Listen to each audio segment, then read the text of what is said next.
Batu Tallu adalah nama sebuah artefak yang terletak di Kampung Simbuang atau Simbuang Tua di Lembang Simbuang Batu Tallu, Kecamatan Simbuang. Artefak ini berupa 3 buah batu yang berbeda-beda bentuknya, tetapi didirikan bersama-sama di sebuah tempat di tengah Kampung Simbuang. Menurut penuturan lisan masyarakat setempat, ketiga batu itu adalah milik 3 daerah, yaitu Sa'dan, Sawito, dan Rante Bulahan. Kemungkinan besar, Batu Tallu didirikan pada masa-masa di mana Kadatuan Sawito sedang berada dalam masa keemasan, sebelum ditaklukkan Goa pada abad 17, yakni antara tahun 1300 sampai 1400 Masehi. Sehingga usia Batu Tallu sudah di sekitar 600 sampai 700 tahun.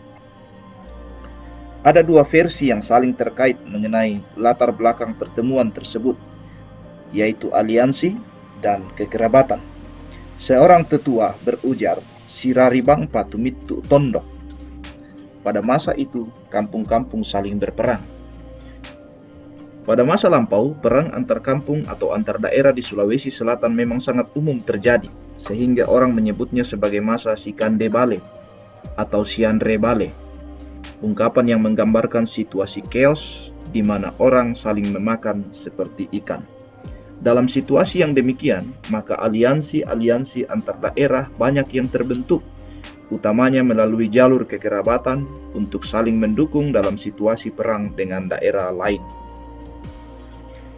Dalam konteks historis yang demikianlah Batu Tallu dapat dipahami. Kepala Onder Afdeling atau kontroleur Makale bernama Hatelanting menyebutkan, sesungguhnya ada 8 daerah yang mengadakan musyawarah besar atau kombongan kalua di Simbuang pada saat itu, yaitu Simbuang, Sadang, Mamasa, Rante Bulawan, Sawito, Gallang-Kallang, Balanipa, dan Matanga. Dalam pertemuan tersebut, selain menanam 3 batu sebagai tanda mengikat perjanjian atau basse, mereka kemudian memilih gelarnya masing-masing.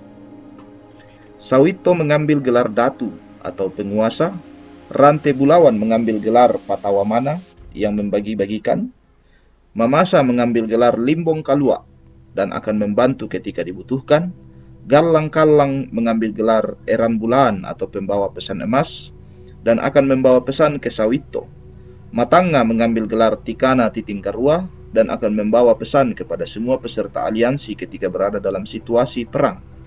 Simbuang mendeklarasikan diri sebagai nenek atau eyang leluhur, karena Simbuang dianggap sebagai yang tertua dari kelompok tersebut. Dengan memperhatikan pola kekerabatan masyarakat Sulawesi bagian selatan, Drus memperkirakan bahwa Simbuang dipilih sebagai tempat pertemuan karena paling dituakan atau diponenek, sedangkan yang terkuat dalam aliansi sesungguhnya adalah Kadatuan Sawito. Gelar yang dipilih oleh Simbuang dan Sawito dalam tradisi tersebut, nenek dan datu, menunjukkan posisi mereka masing-masing atas semua aliansi sebagai yang paling menonjol. Gelar datu merefleksikan kenyataan bahwa Sawito lebih berkuasa dibanding yang lain. Sementara gelar nenek menegaskan keutamaan Simbuang melampaui Sawito dan 6 daerah lainnya dalam aliansi melalui posisinya sebagai yang tertua. Ketika Sawito yang awalnya menentang tetapi pada akhirnya mengakui posisi Simbuang sebagai yang tertua dalam aliansi, memperlihatkan simbol kekuasaan yang mengacu pada usia dan leluhur. Di sini kita bisa melihat bahwa selain kekuatan dalam hal berperang, masyarakat Sulawesi bagian selatan secara umum memang sangat menjunjung tinggi jalur kekerabatan, di mana yang dituakan sangat dihormati. Ada versi cerita rakyat Simbuang tentang mengapa Simbuang mendapatkan gelar nenek, yaitu melalui pertandingan Isan-Isan. Isan jika ditafsirkan artinya tahu atau mengetahui, sehingga pertandingan tersebut dapat dibaca sebagai adu kepandaian. Dari berbagai pertandingan yang diceritakan, kecerdikan orang Simbuang membuat orang Simbuang selalu memenangkan pertandingan tersebut. Sebagai contoh, pertandingan adu kerbau. Disebutkan bahwa masing-masing daerah datang membawa kerbau aduan yang kuat, tetapi orang Simbuang justru memakai anak kerbau yang masih menyusu dan pada tanduknya diletakkan racun atau ipo. Dan setiap kali diadu, anak kerbau tersebut selalu menyeruduk di perut kerbau lawannya dengan maksud hendak menyusu. Sementara kerbau aduan yang tidak melihat anak kerbau sebagai ancaman malah menghindar dan lari sehingga kerbau Simbuang yang menang. Di sini kita bisa melihat pola relasi masyarakat Sulawesi bagian selatan secara umum, di mana kebijaksanaan yang lebih tua atau dituakan melampaui kekuatan militer dan teritorial. Sekalipun daerah-daerah lain secara militer lebih kuat, tetapi kebijaksanaan ada di Simbuang sehingga bergelar nenek. Pola seperti itu juga nampak dalam jawaban Raja Goa ketika didatangi pendakwa Islam dari Sumatera. Mereka melihat Goa sebagai yang terkuat sehingga mereka menghadap untuk melakukan syiar Islam di kerajaan Goa. Tetapi Raja Goa menjawab, kekuatan ada di Goa tetapi kemuliaan ada di Luwu. Pada masa itu Goa melampaui Luwu dalam hal militer, tetapi Luwu melampaui Goa karena lebih tua dan juga menjadi salah satu asal-usul silsilah kebangsawanan di Goa. Drus sekalipun tidak meneliti sampai ke Simbuang, tetapi dalam penelitiannya di sekitar daerah Ajatta, Pareng, yaitu Pinrang dan sekitarnya, mendapatkan narasi tua dari para tetua Sawito yang mengatakan bahwa Kadatuan Sawito didirikan oleh orang-orang yang berasal dari Simbuang. Peneliti ini mengungkapkan bahwa hubungan kekerabatan tersebut terus berlanjut sampai tahun 1960-an, di mana orang-orang Simbuang sering menghadiri acara-acara penting di Kadatuan Sawito. Kedatangan perwakilan dari Simbuang selalu disambut dengan penuh hormat, sebagaimana layaknya nenek disambut oleh Appo atau cucu. Pada tahun 1930-an, Sada Bagenda, kepala dusun Lepangang, pergi ke Simbuang bersama dengan bangsawan Sawito. Pada saat mereka tiba, bangsawan Sawito berkata, "Appota pole," atau cucu kami datang. Penguasa Sawito kemudian mengaku dirinya sebagai cucu bangsawan Simbuang.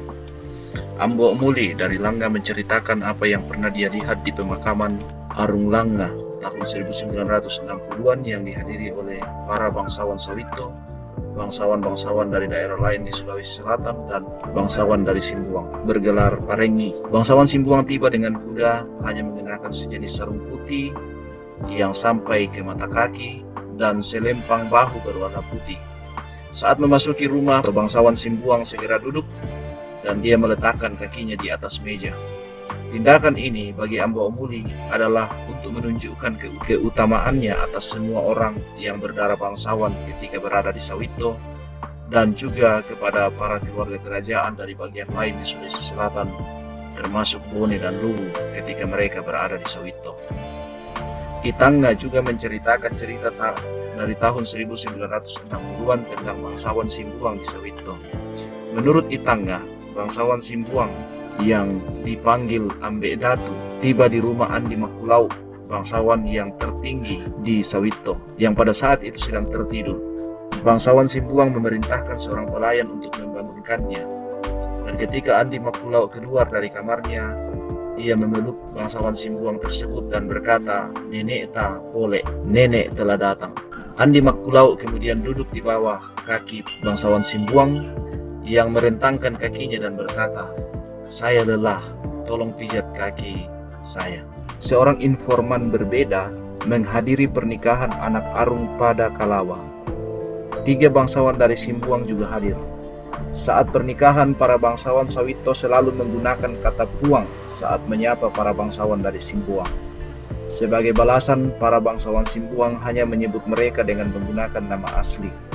Sepanjang perayaan pernikahan, orang-orang dari Simbuang diberikan rasa hormat yang lebih besar daripada tamu-tamu lain. Salah satu falsafah Sawito mengungkapkan, ia pada madeceng tanai Sawito, sirun tupi matanna nawanwae. Matanna ri Simbuang, ia kia banwanna ri Sawito. Tetapi sekarang narasi tersebut mulai tergusur dan kemungkinan besar akan hilang di kalangan orang-orang Sawito.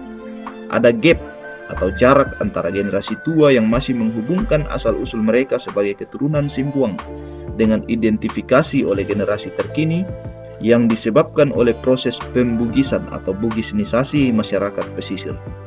Selain itu, akibat supremasi Goa dan Bone pada masa kemudian, selain menghancurkan melalui perang, juga melakukan penetrasi ke dalam garis keturunan para bangsawan melalui politik perkawinan.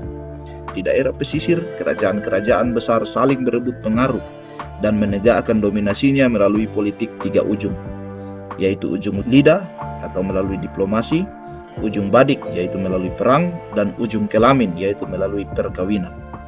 Agama yang dianut masyarakat pesisir di mana sebagian besar beragama Islam dan masyarakat Toraja sebagian besar beragama Kristen juga berperan memperlebar jarak. Sebaliknya, di Simbuang, narasi kekerabatan tersebut masih terjaga dan terpelihara dengan baik. Frasa nenek Simbuang Appo Sawito, yaitu Simbuang adalah nenek dan Sawito adalah cucu, sangat umum dikenal di Simbuang sampai hari ini, terutama ketika berbicara tentang batu tallu. Selain itu, ada juga sebuah benda pusaka yang disebut Labo Pinai yang disimpan turun-temurun, di mana parang itu tidak memiliki sarung, karena diyakini sarungnya ada di Sawito. Mungkin ada kaitannya dengan falsafah Sawito di mana mata parang ada di Simbuang atau Matanna di Simbuang dan sarung parang ada di Sawito, Wanwanna di Sawito.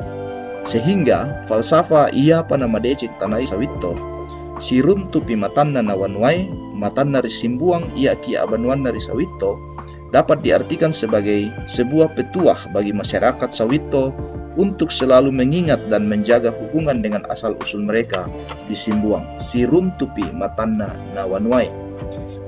Ini terkait juga dengan cerita orang Simbuang tentang parang tersebut, di mana pada masa lalu ada momen-momen tertentu parang tersebut dapat berdiri tegak dan gagangnya menghadap ke Sawito. Selain prasasti batu tallu, hubungan dengan Sa'dan didukung oleh sebuah kayu mate atau erong yang berbentuk kerbau yang terletak di Kampung Leke, sekitar 3 km dari Simbuang Tua. Tulang belulang diletakkan di dalam perut kayu mate berbentuk kerbau tersebut. Orang Simbuang meyakini bahwa kayu mate tersebut berasal dari Sa'dan. Dalam kaitannya dengan batu tallu, mengenai Sa'dan mana yang dimaksud, terdapat dua versi. Sebagian besar orang Simbuang meyakini bahwa Sa'dan tersebut adalah daerah Sa'dan di Kabupaten Toraja Utara. Sementara Drus memperkirakan bahwa Sa'dan yang dimaksud adalah sebuah wilayah yang bernama Ulu Sadang di Pindrang bagian utara. Jika melihat letak geografisnya dan kemungkinan pertalian antar daerah, kemungkinan besar pendapat Drus tersebut dapat diterima.